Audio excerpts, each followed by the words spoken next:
Thank you so much for the introductions. And I think we have a great collection of panel today. We have people from very different starting points. Some of them have gone from offline to online, some from online to offline, some have been tech experts, and some have been doing really phenomenal stuff in the industry. And to begin with, I wanted to pick up the conversation with a very well-known brand of Duroflex and Mohan Raj, and followed by Lavanya Zivame, because we have gone through two different directions. Mohan Raj, Duroflex started offline and has made great strides online, and in a category where there was healthy skepticism. Lavanya, you have done the opposite.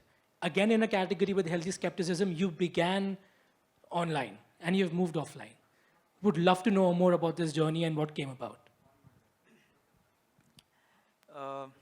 Candidly, if you had asked, am I audible? So thank you for having me here. So I represent the brand Duroflex, and we make mattresses, and our vision is to make India sleep better, and that's what we strive for. If somebody had asked me a few years back, maybe pre-COVID, that whether mattresses can be sold online, our answer was a big no. For obvious reasons, it is a very volumetric product.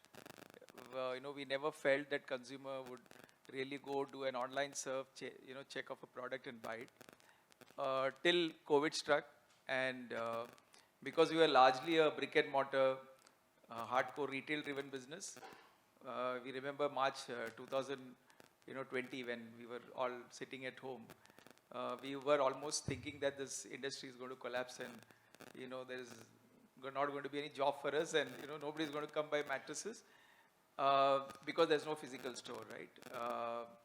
But then obviously we said the only way for us to do is to move online, and then there were few digital first brands already in the space doing a fairly decent job. But we also knew that we were a very big brand and we were a known brand, so for us to establish ourselves in the digital space would have always been easy. Obviously we did what everyone did, is put up a team, set up a website. We till then we did not have a very good website.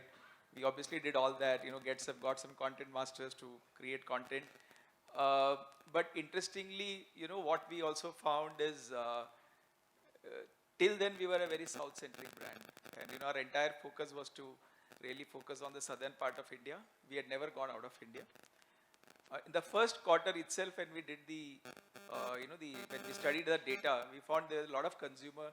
In fact, the first month itself, we found 30-35% of our sales were coming outside of South.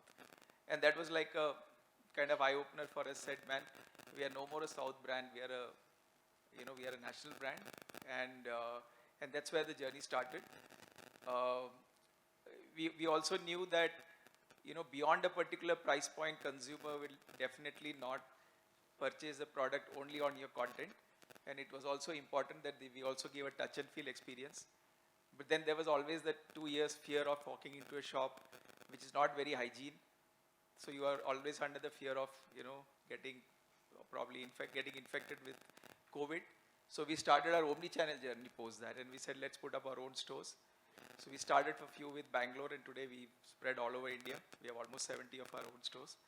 What we also did is we moved into the experiential side of selling. I can only tell you that we've grown 3x in the last 3 years. From say roughly 450 crores, we should be a 1400 crore company this year.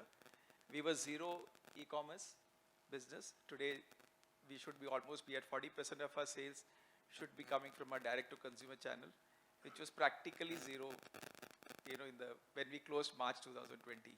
So that's been a journey, and I think it's been like, what we also found, I think just to add one more line, what we also found is the moment we went e-commerce, with the moment we went digital, it was very, and obviously we work a lot on the brand, it was very easy for us to, add products and scale it, right? There are very few people who would have scaled a furniture business to 100 crores. We did that in 2 years. We crossed 100 crores this year. That was purely because we were a digital brand and we were seen by consumers all over. So it was easy for us to even do diversification, add products, and that's been like a dream journey for us so far. Amazing. And I think the point around using e-commerce almost as a demand sensing tool to understand there is latent demand and to achieve these heights is amazing. Yeah. Lavanya, your counter journey. Yeah, absolutely. I want to first wish RAI for their first event in Bangalore, and I'm really happy to be part of it. While I was hearing, their story, our story is exactly the opposite of what they did, right? I represent Zivame. We are mainly an online lingerie company. We started as an online lingerie company. The reason why Zivame came into existence was because of a poor shopping experience, what was there in the traditional market.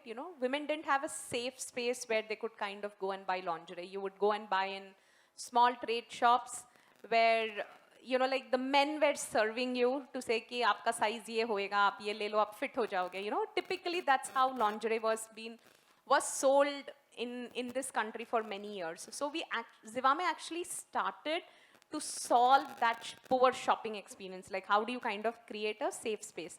And that's when digital was getting evolved. So what will happen if we actually shop?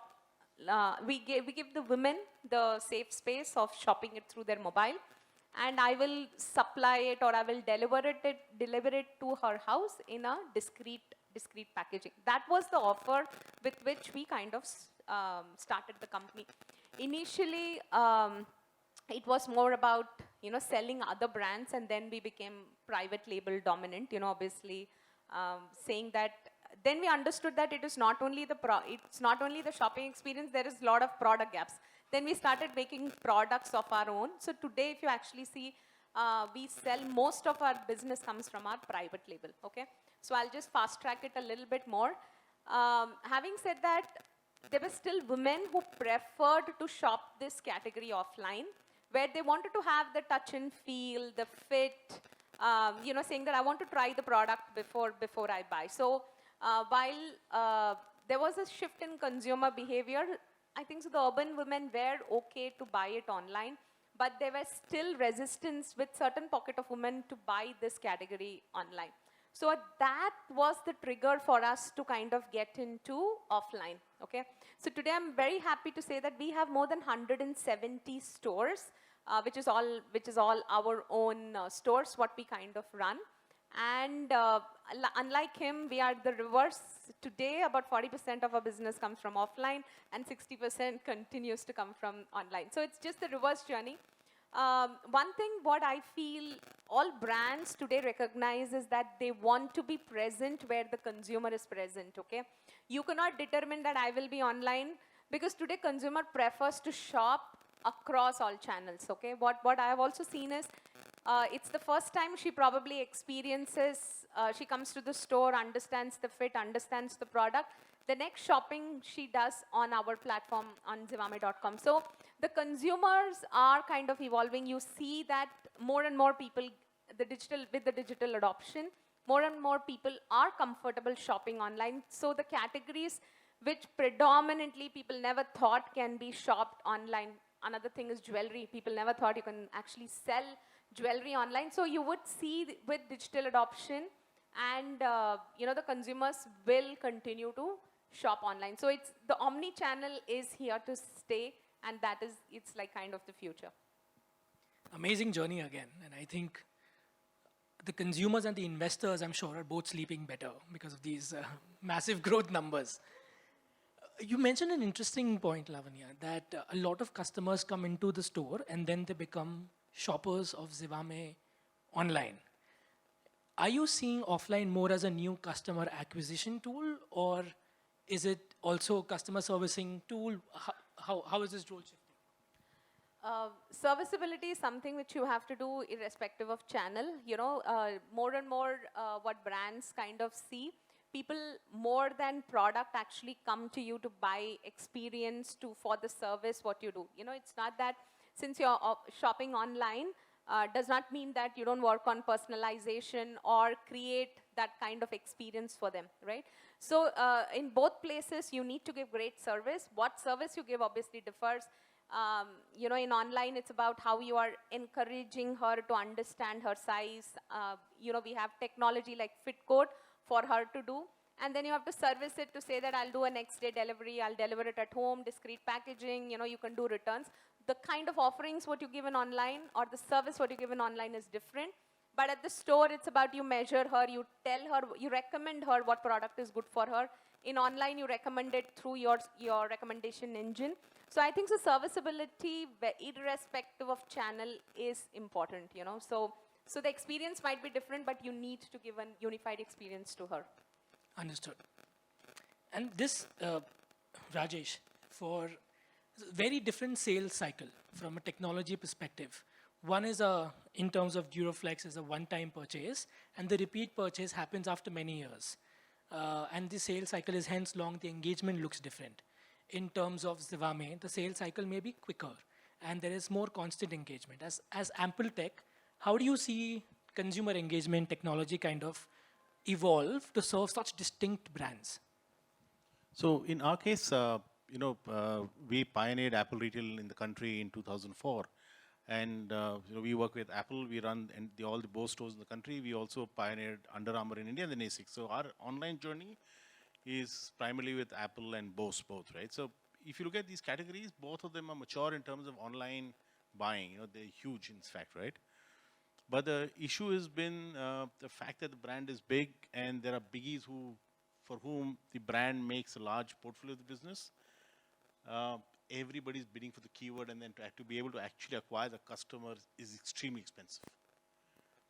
So if you look at the economics of the business, it really is not making sense. But you really have to stay in the journey because digital is the way to go, and continue. Customers' behavior is shifting online, but given that every biggie is putting their might on acquiring customers in this space, it is quite tough to be able to serve them in a profitable manner.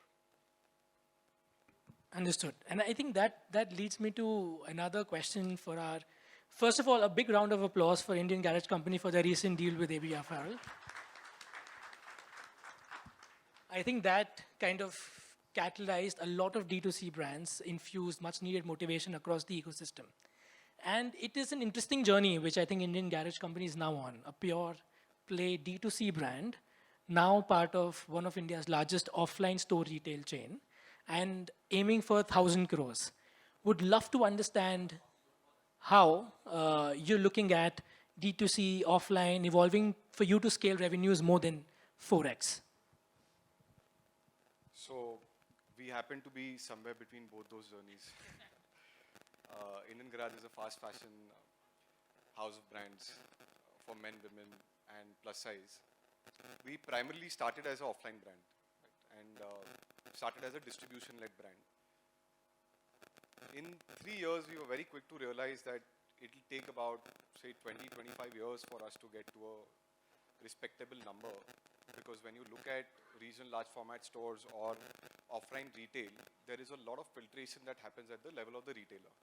Say, for example, a large format retailer in Indore would like to bet very safe, so that his discounting is very, very minimal. And therefore, whenever we took any fashion, it was more or less like he would play safe and not let that fashion reach the consumer. Once we realized that,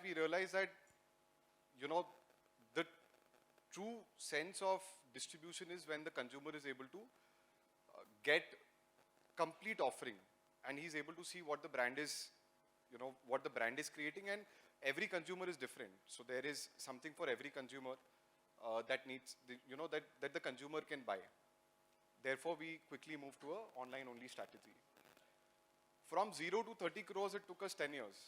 From 30 to 300, it took us 3 years. That was only because the consumer was able to,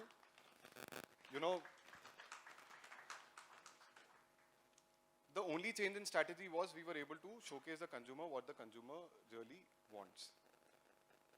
Once that journey, we've lived that journey, but now we've understood that we are well distributed, but now we need to go deeper, and therefore we are on the journey to restart our, retail presence. We have done a pilot with a large format store, which is Fashion Factory. We are present in all 100 stores, and now we've just, partnered with Aditya Birla, because they have the knack of creating brands, and mostly so online, offline brands. You know, they have a legacy of creating offline brands. Uh, I think it is, as you rightly put it out, it is going to be very important for brands to be present in, you know, all, you know, verticals, which is online, offline, and, you know, have a omni-channel play, which now we are entering that journey. More so towards your question of, you know, how do we foresee this? Both markets, online and offline, are going to coexist. They're going to have their own, you know, their. I don't see them really eating into each other's share. That's a complete new market which is being created, right? And with Aditya Bilya's experience, what we are trying to do is we are trying to go deeper into retail, go deeper into tier 2, tier 3, where the consumer offerings are very, very limited. Make use of the brandification, you know, or the brand creation journey that they've already lived. Because in offline retail, it is very important to have trust. When you shop online, the first trust is on the retailer, right? If you're shopping on Myntra, the first trust is Myntra. But when you shop offline, the direct touch is with the brand. So it's very important to have that trust journey. And I think that's what they've done fantastically well. That is very interesting. And one thing which comes up a lot in conversations is how do you maintain parity of experience in online and offline? And you mentioned that there is a presence of Indian garage company at Fashion Factory. There are going to be outlets soon. It's already present at different marketplaces. And the seasonality, the discounting timelines, all of them tend to differ. How would you tackle some of these as you move towards your journey of Omni? I think very, very good question, because particularly for a fast fashion brand today, if you see even offline, has matured to a supply chain cycle of, say, weekly launches, right? Similar to something like online, where you're seeing new styles coming up every day. Even offline today has been able to crack that experience with the robust supply chain mechanisms and all machine learning. Also, what is happening is if you shop online, let's say, all the retailers learn your habits. So, you know, if you're closer to a festive season, if you're going to come looking for a kurta, you will start getting ads for a kurta, or you will, you know, when you search on any other retailers, like let's say Myntra, Amazon, or Ajio, you will start seeing more of kurtas than of shirts, because it is, you know, kind of understood your buying habit, which is, I think, also that we are seeing a lot with offline, with all of the technology that is getting evolved. If you look at the new stores, you know, Azort is one of the best examples, where, you know, you can self-checkout, because the consumer today, just like online shopping, does not want any intervention. He wants to be free. He doesn't want to be attended to. Actually, the landscape has really changed. And the way I look at it, you know, consumers want to roam around freely. Even in offline, they want to, you know, they want their time. And something like Azort, what they have done is, you know, self-checkout feature. So, you know, you can just roam around, you can purchase what you want and check out on your own and go without having to interact with anybody or having any pressure of, bhaiya ye le lo, this is good, and all of that is going away. It's slowly fading away. So technologically, I think the gap is going to get bridged between both these experiences. If you look at, when you buy online, you look at reviews, or you know, you look at the product description, whether it's slim fit or it's a regular fit, or you know, it's a cotton or it's a polyester, whatever. The same kind of journey is being seen online now. You can go, all the stores are smart stores. You know, you can look up a product, you can see whether it's in stock, it's not in stock, what is the description of the product without having to ask, and how much knowledge does the sales staff really have? You know, the kind of churn that we see in offline channel, the churn is very, very high. So does your sales staff really have that right knowledge? At times they don't. So I think technology is going to bridge that experience, and I think it's going to become similar, because online is picking up a lot of things from offline because they are not able to deliver the touch and feel. And offline is taking a lot, and online is and vice versa, right? Offline is also taking a lot of experience from online of giving the product details, giving them, you know, very quick checkout feature and all of that. So I think fairly technology, I think, you know, machine learning, artificial intelligence, that will bridge the gap, and we will see a seamless experience across. That's a very interesting insight. I remember when online first began, the worry was how will people navigate through these many options without any help? And I think we have reached the point where it has been such a successful experience that it's being replicated offline now. That actually brings me to a very interesting question to you, Omar, in terms of Koski. I know Koski has been doing really well. It has had offline stores. It has recently been in the news for all the good reasons for raising private equity funds, especially on its proprietary platform. Can you speak a bit more about versus marketplaces and proprietary platform, how you feel both of them playing a different role, and what's your vision for Koski's proprietary platform? Hi, first of all, thank you, RI, for having me here. It's a pleasure to be a part of this forum and share our insights about Koski and what we did at Koski. Before I answer your question, I just want to resonate with what Lavanya was saying, what Mohanraj was saying. We are in a similar space.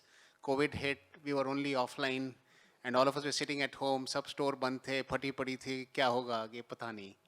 And we had to take that journey to start our offline, our online journey at that point in time.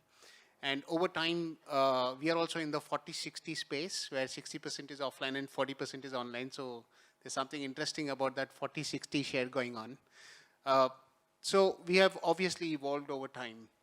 When you're talking about a proprietary platform like a Koski.com and a marketplace, and how do I see that evolving? I think overall, one of the challenges that we have faced as a brand is that even when we went offline, when we went online, we started offline first, right? And we are a ethnic occasion wear category. So our order values are very high, our ASPs are very high. And when you look at the online space, most of the sweet spot for you to be good at selling online is 1,500 rupees ka budget is a sweet spot. Right? You sell a lot at that price point. And our average order values in our offline stores before we went online was about 15,000. So how do you sell a 15,000 rupee product online was very hard. So we had to innovate. We had to think about new product ideas that you can actually start selling online. At the same time, when you're building a brand, you cannot dilute the proposition of your brand. You cannot start selling a cheaper product just because it sells online, right? So we did a lot of research and we did a lot of surveys and understood our customers to see if that same customer is coming for the same purpose, which is an occasion, which is what we do. Our proposition is around ethnic occasion wear for women, right? What are the additional things that they would buy? And we created this product line which was in the 3,000 to 7,000 range, which we started then selling online. That worked very well. And over time, what we realized is that when we were in Bangalore, we had about 6-7 stores at that time. And when we went online, today we deliver to more than 10,000 pin codes across the country. And, I just drew a map of all the order pins that we have in the country, and I saw there were a few dots in Andaman Nicobar also. So it's very exciting, right? You can get there without a physical store there. But the difference between D2C and marketplace has been a challenge for us. And what is the challenge? Marketplaces have been designed to cater to the mass in the beginning. Of course, all marketplaces are now coming around to say we want to start getting into the premium space. They are creating their luxe versions or their, ramp versions of their platforms. But even initially, it was very tough. A marketplace would always want a lower price point, easier product to sell. And a brand would always want to maintain their proposition and sell value that, you bring as a brand to the customer. And that was always a difficult point to kind of get harmony with. But the good news is that with all of the D2C brands emerging, and we have people like the India Garage or all the other people who are emerging in D2C space, each of them taking 300, 500, 1,000 crores of business, people start to realize that you can actually sell a more expensive product online. You can actually do that. And, it's very interesting. Over time, what I have seen is that do people really buy expensive apparel, for example, which we are in online? The answer is yes. I think you need the right offering. And how did I learn this? So at home, my wife, when she buys stuff online, generally 1,000, 1,500 is her bucket. But when she goes to Zara, she will buy 10,000 also. She doesn't have any hesitation in spending more money with Zara. And when you start to think about the customer psychography over there, they're saying Zara is a known brand. I recognize Zara. Zara is available offline. I can go to the mall here or mall there and change, exchange, do whatever. And that is the comfort that allows them to go and make that purchase online at a higher price point. And the challenge we have in India is we don't have too many brands that are actually doing that. So Omni is here to stay. So if you're an Omni brand that is present offline and present online, eventually your order values will go high. Eventually, in the longer run, the customer will adopt to buying higher order values. So for us, that's journey we were able to start tracking in our online business. And in the recent past, we have seen even the marketplaces have started picking that up. And slowly there is starting to get parity between our own D2C and our online business in terms of the types of products we are able to sell. And that's an interesting journey that is evolving.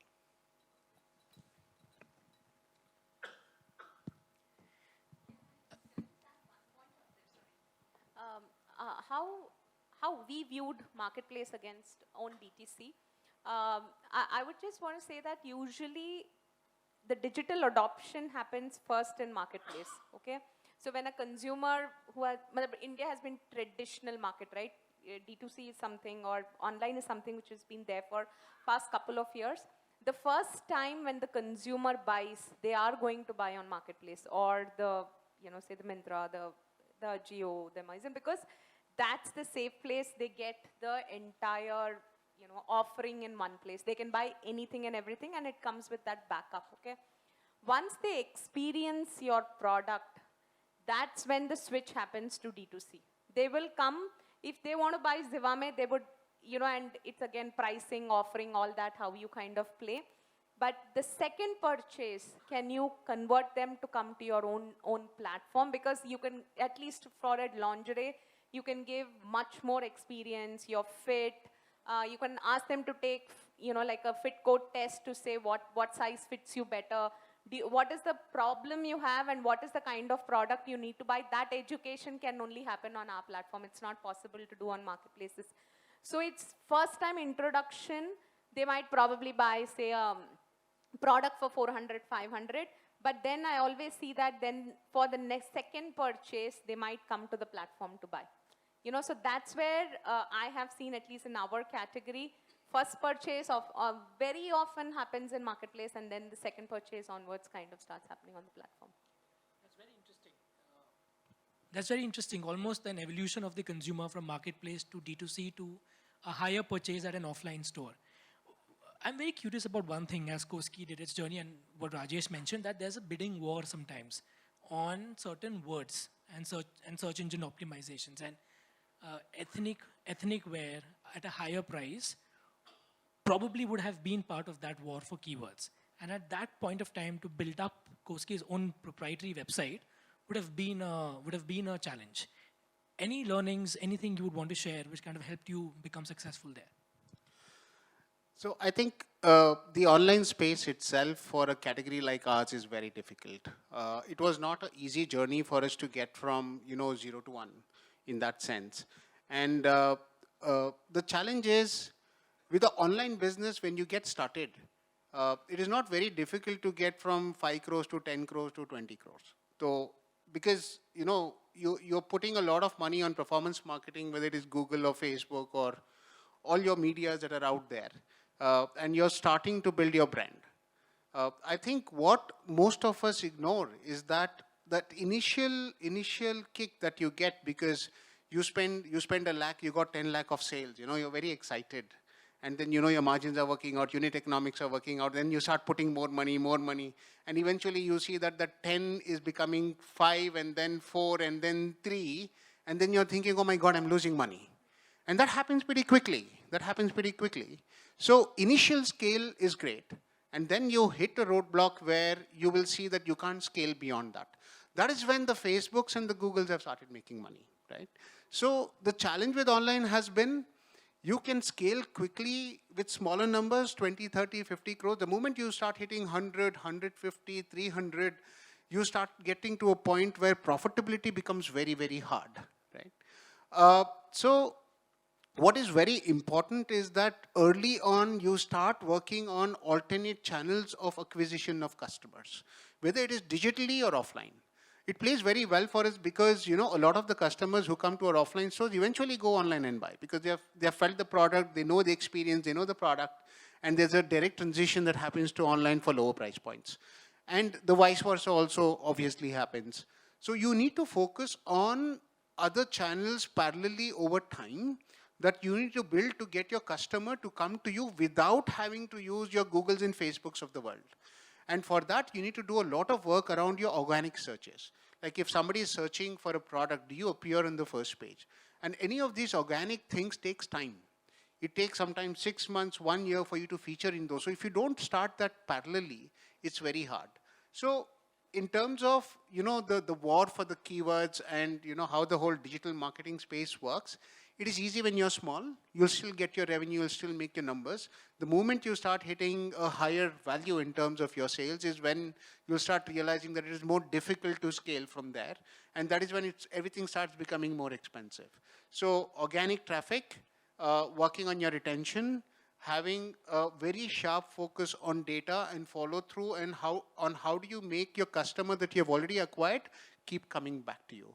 So there are multiple organic strategies that you need to employ so that over time you have more organic sale coming into your business. So that's how we look at it. Understood. And because consumer engagement is so important, and I would love to get your views here, Harminder, it seems almost extremely complex. There is offline, there is online, within online, there is your own website, then there are marketplaces, then there are offline stores, and consumers flitting around all of them, and one wrong comment, one off review can really hamper sales directly. And consumer engagement becomes just a difficult beast to handle. How, given your business at CleverTap, how do you kind of look at this? Thank you. First of all, I was actually waiting for Siddhant to ask me the question. I was waiting for 30 minutes, and I'm really intrigued sitting in such a company of great luminaries out here. And I would want to take the limelight. Whatever they have just said, it happens because of technology platforms like us. so here it goes, answering your question, Siddhant. Speaking of Indian Garage, speaking of Fossil, speaking of Zivame, speaking of Duroflex, speaking of Koski, all these brands, all right, and again, I would want to use the cliched word called phygital, which I think has been in existence for almost more than a decade now. But with the proliferation of how our consumer, or even a person like me, wants to, associate myself with a brand, any of these brands over here, is where the spark is, all right?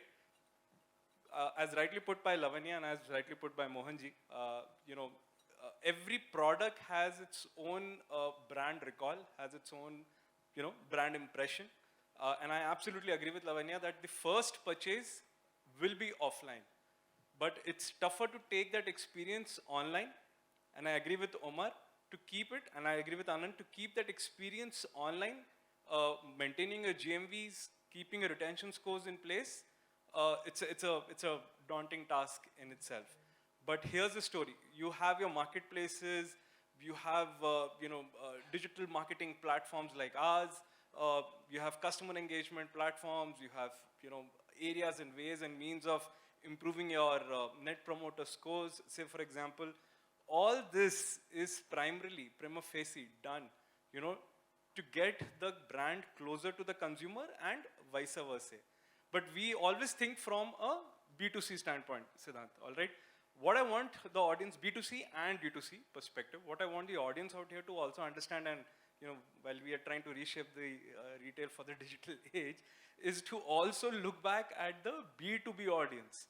You have your distributors, you have your dealers, all right? You have your retailers. How do you take that entire experience online? All right, and I believe most of the brands out here on this particular platform, and many in this room, I believe have already, are undergoing that journey. Some have already, reached the pinnacle of performance. But yeah, all of this is, powered by technology, is powered by the vision, the angst to go and, make the consumer attracted to the brand, make the consumer buy more. How do you bring more innovativeness on the platform? All of this is absolutely powered by technology and the vision of, the brands itself. Let me kind of pick up a counter thesis and check this with you, Johnson. Is that why does the experience need to be homogeneous between offline and online? Why can't it be different? And wearing a Fossil watch, so I'm a fan already. Thank you. Yeah, I am. And the brands which are available online are at a different price point, different quality, different service offering. Fossil, Michael Kors, Armani Exchange are of a different price point offering, etc. Different consumer segments. Why does it need to be homogeneous? Why can't it be different? Okay, Siddhant, before I answer that question, first of all, thanks to RAI and congratulations for your first Bangalore Summit. I'm sure there are many more to come. That's an interesting question, and the simplest way to answer it is it's the same customer. I think we started off with the concept that these are two very, very different consumer groups, and I don't think that is valid any longer. All of us, bar none, I'm sure, and I'd like to see the person, anyone in this audience here who says, I only shop online or I only shop offline. I think all of us shop across the line, whether it is offline or online. So it's the same consumer that we are talking to. The consumer has, of course, evolved in time. COVID was a jump start to a lot of the digital journey that the consumer went on. But really, it's the same consumer. All of us have evolved. I mean, what did I know about shopping online, 10 years ago? It wasn't something I ever did. But all of us have graduated and moved to that space. So if it's the same consumer, how far is the consumer willing to adopt different perspectives to your brand in different channels? I don't think the consumer is that tolerant. At the end of the day, the consumer must have an offering that is consistent and homogeneous between the channels. The channels are a matter of detail. Some of us are only on DTC, some of us are on DTC and B2B, B2C, some of us are in all these channels. But at the end of the day, the consumer sees none of this. The consumer sees the product, the consumer sees the brand, the consumer sees convenience as and when the consumer wants to buy. The consumer wants an experience wherever they're having that experience. So if you ask me, I think it's extremely important, and that's where somebody used the word trust. I think you used the word trust, and I think that's the core to a brand. What does a brand stand for? If one of the first values in the brand is not trust, then what's the brand all about? I mean, nobody's going to buy a brand that they don't trust. So that trust is built up on a foundation which says, I will get a fair deal. It is irrespective of the channel that I go to. It is based on the brand. I'm buying the brand, I'm not buying into the channel. I'm buying into the brand. So what's that experience? So if you're looking at, for example, pricing. Now, this is a real tough call. All of us have been in the business, both from an offline and an online space. I know it's extremely difficult to keep a kind of parity between this, but that's something that we've worked. If you ask me how easy it is, I'll say it's impossibly hard, but that's something that we work very hard to manage. Because that's the same consumer. How's the consumer going to feel, if he wakes up next morning and finds that the product that he bought at X is half X? Whomever was talking of selling products at 15,000 rupees. We've got Emporio Armani that we need to sell at 45,000 rupees. We've sold Fossil watches, which are collector's watches, at 50,000 rupees online. But that's built up over time, right? So you need to make sure that, however much you can manage it, you've got to make sure that the consumer gets to see the brand in its entirety and in a consistent manner. That doesn't mean that you will not have different products, but products that are completely different from the brand are not going to last the course of time. Pricing that is not commensurate with the brand is not going to stand the test of time. Services that you offer on one channel, not offered on the other, are not going to stand the test of time. So I would just go back to the consumer. That's the easiest way to kind of respond to that question. And it's a fair question because there are so many occasions when you really don't know what to do. What's the next step? And I think a good litmus test and a good starting point is, what would the consumer expect in this situation? That, I would think, would be probably something that gives you an insight to take that call forward. That's a very fair answer. And just picking up on that thread, if the consumer experience needs to be more homogeneous, and I can talk about my own experience when I went to a Fossil store, is the service is just brilliant. They will try to guess your choice, they will show you different watches, and they will engage the family as well when they come to shop. Some of these experiences may not be easy to replicate online. So as the pricing remains homogeneous, the product assortment remains homogeneous, How do you take such a nuanced experience for Michael Kors, for Armani Exchange, for Fossil online? So let's see if we can answer it in this way. It is difficult. It's not easy. And each of these channels, be it offline or online, have their own strengths. And what we try to do, because we're talking in terms of fashion brands, we're talking in terms of global brands, we want to make sure that as far as possible, we have our brand pages, which to the extent that we can leverage that on the platforms that we are on the 3P players that we are with, we want to make sure that those brand platforms, the brand stories carried in as homogeneous a manner as possible. It's not always possible, but we try to do our best.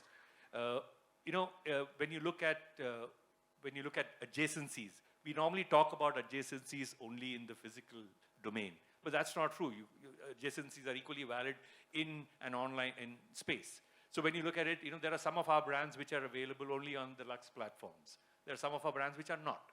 So I think you start with the brand, you figure out where is that consumer most likely to go, you figure out what are the services that the consumer needs, what is it that you can offer, and I guess that's the starting point. I don't think there's a comprehensive and definitive answer for this, but what we try to do in using the combination of the platforms that we are on, or at least the part of the platform that we are on, the product offering being homogeneous as it were, pricing being homogeneous, what we try to do is make sure that the communication is consistent.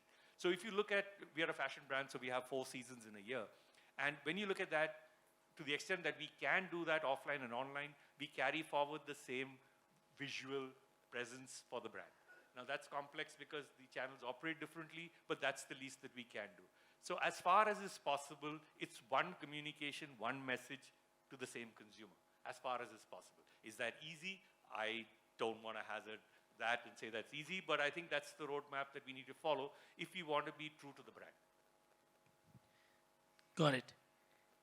Rajesh, just wanted to, given the brands have had such different journey, from ample tech perspective, if you had to kind of pick up a common thread about what you feel has been the biggest learning while you've been building Apple Tech, what would it be and what difference do you think it would make to some of the brands here? Our brands, if you look at all the 4 brands, and we're getting another global brand into the country next year. It's one of the leaders in the category, and they don't have a format in India. All of these brands are experiential in nature, right? And all of them serve a very similar target group and audience. So we feel that what has worked well for us is to ensure the level of service has been extremely high in the way these people are served. You're honest in the way you serve them. One of our philosophies in our business is our job is to evangelize, not sell.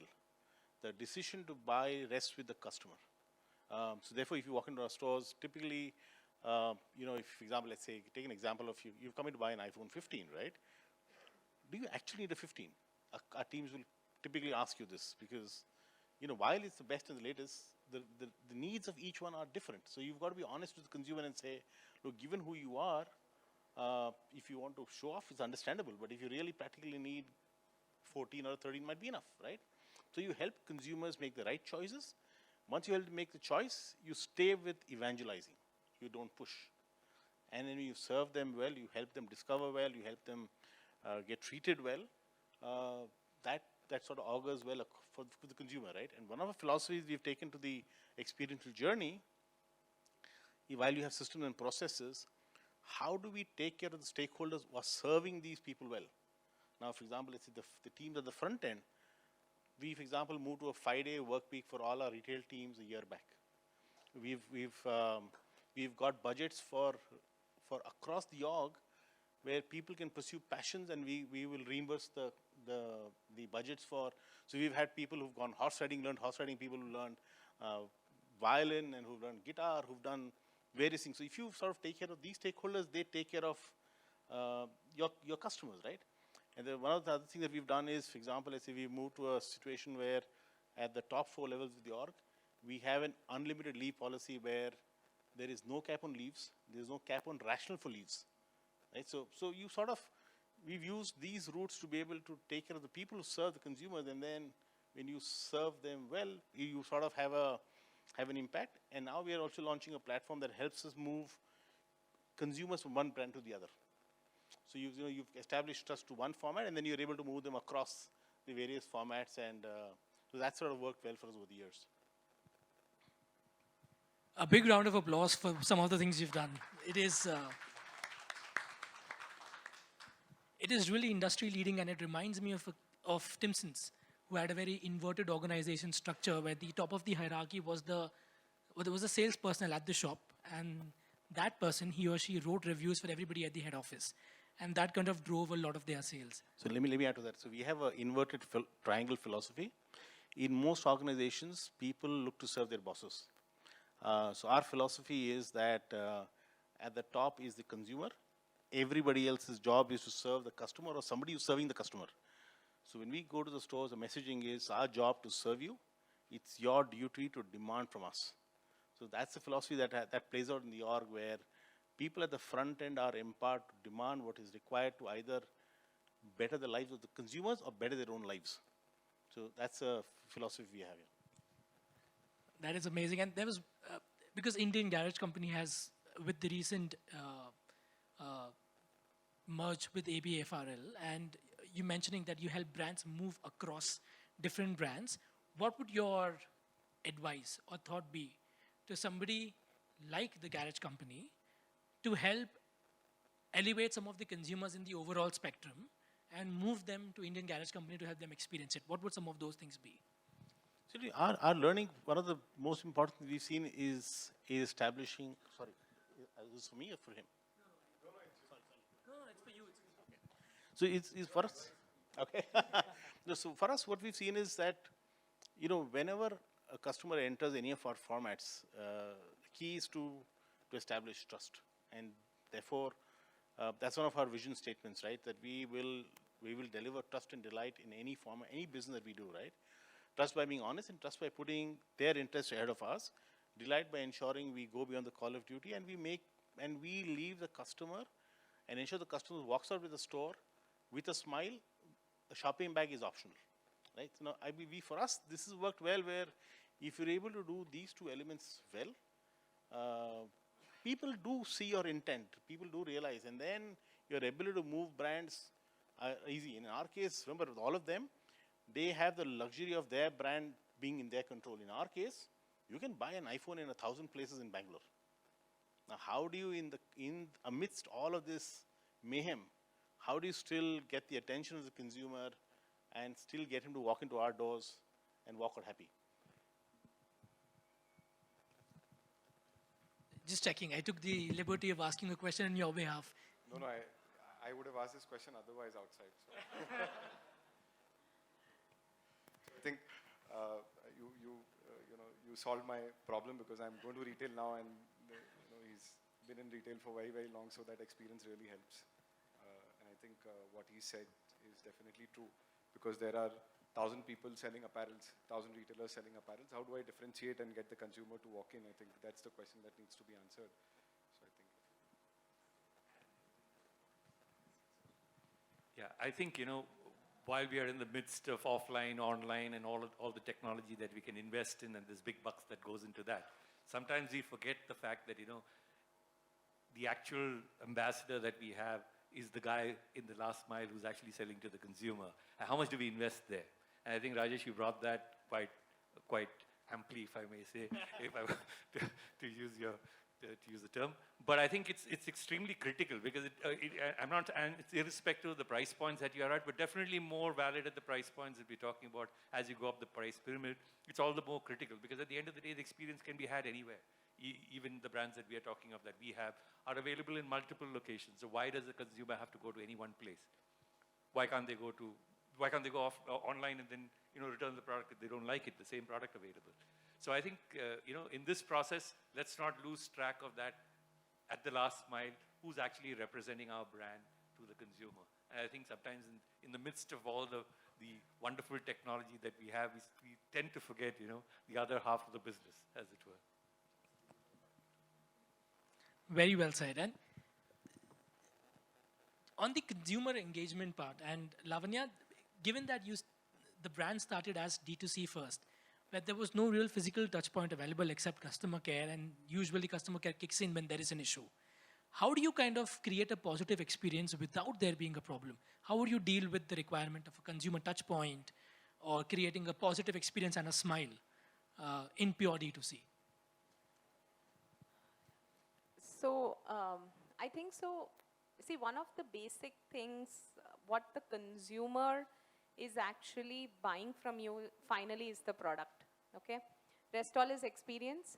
She is come to buy a product from you. Okay, the main customer delight, what you can talk about is in the product. Okay, so is the product meeting her requirements? Like what is she shopping for? And is the product meeting her requirements is going to be the key. Okay, rest all is there are various ways to create shopping delight in D2C. Can you deliver it in 2 hours, 4 hours, depending upon your category? The next day, what is the fastest you can do? Say a grocery is something where you might need a 1 hour delivery, but lingerie people can wait one day. So a customer delight still gets done if you are able to kind of do it within a day, right? For us, I think so. What differentiated was if the size doesn't fit, can I return it back? That is a big problem. So for a customer delight, do you understand the problem what she's facing and how are you solving it will eventually create customer delight, right? So it's different for different, it might be probably more fashion, say in an outerwear, right? So I think so understanding the consumer needs and solving it through the product. Finally, she's buying the product. You are giving a great experience along with it, but product is, for me, is the main thing which will create customer delight, irrespective of the channel. Even in offline, she's going to remember if you gave a great experience, but the product didn't meet her requirement, or it didn't solve the problem what she really asked for, then the whole experience what you did will fall flat if the product does not kind of perform out there. So I would say product is the king when it comes to the customer. That's a great answer. And before kind of I open it to the audience for a couple of questions, I wanted to check if the panel has anything they would want to ask each other or any questions you had. I have a counter to you, Lavanya, right? Now, if you went to a restaurant, great food, bad service, would you go there again? Depends what I want to eat. Like if you say bad service, they made me wait, probably okay. And bad But, service can have a very vast yeah, it's a very interpretation. vast this.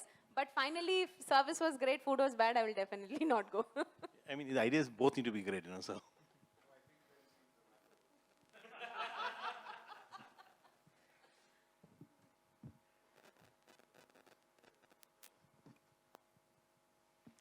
Right, can I open it up to the audience for a few questions?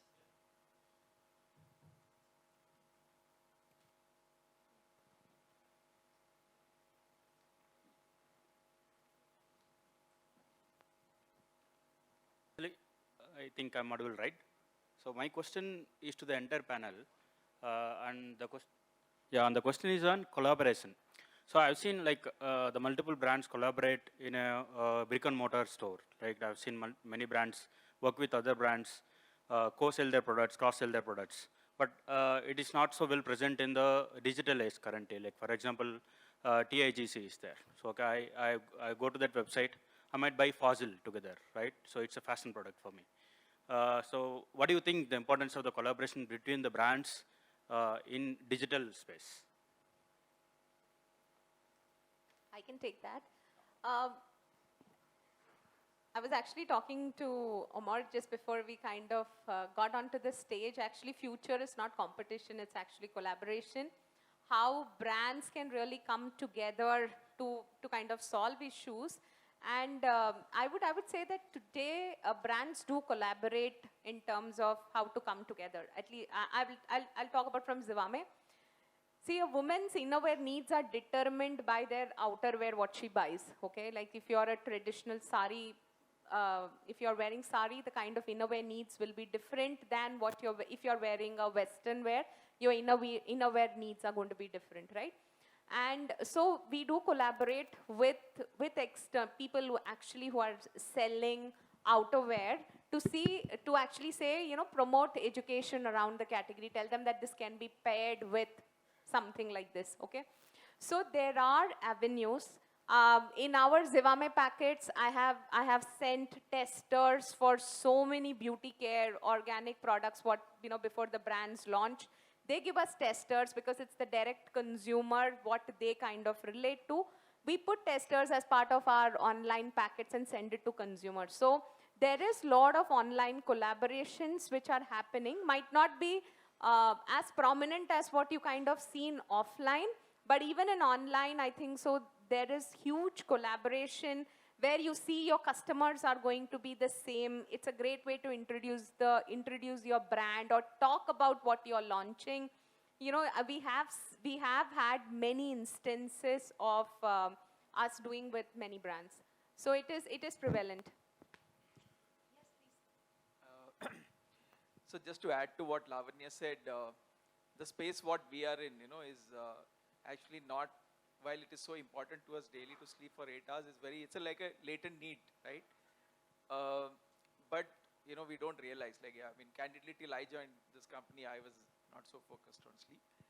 So as a, you know, as an industry, as a category, there is a lot of work we need, while we fight to win market share, all the brands in this space do come together. And, you know, currently we are on a project to try and do what AMFI did to mutual fund, right? We said, can we all come together and really make this category grow so that obviously the market grows and then we all win, rather than, you know, you trying to win market share in a smaller pie.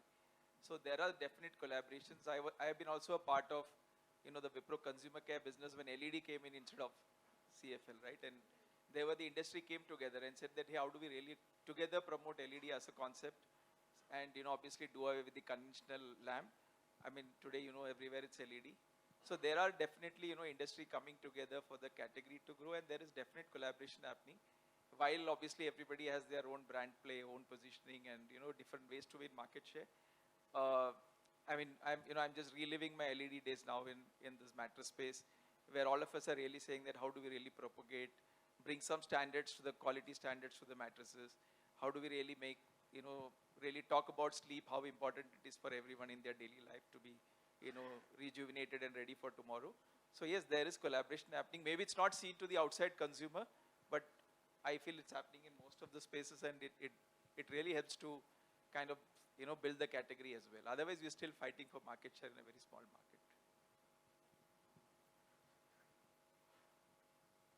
I think on the social media side, if you see today, there is a lot of collaboration, cross-collaboration, right? Apparel brand with a footwear brand with an apparel brand. While the collaborations will happen on e-commerce also, but the tech requirement for being able to host that kind of collaboration is very, very different. Also that you need to find your right fit, right? What is my net promoter score and what is the brand's net promoter score?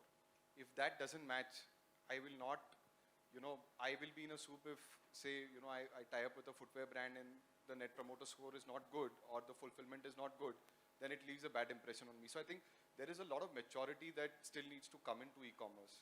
There is still a lot of maturity that, and a lot of players that are needed for this kind of collaboration currently on e-commerce side, because, you know, it's very, very service dependent. And one bad review can, you know, really pull you down. So you get 10 bad reviews, Facebook will pull down your advertising, right? So to be able to trust the collaborator is also very, very important, right? And I think that maturity is yet to set in. Yeah, I want to add to this from a different perspective. What's the objective of that collaboration? There must be an objective that you have in mind. And the objective is not just to sell 2 products. That's not the idea. Because, you know, you could have sold it yourself. So there must be some synergy that creates that is available in that objective, as it were. So, you know, when we looked at, we've got a host of brands that we deal with, and when we look at what are the collaborations we can do, it's essentially designed to do something specific.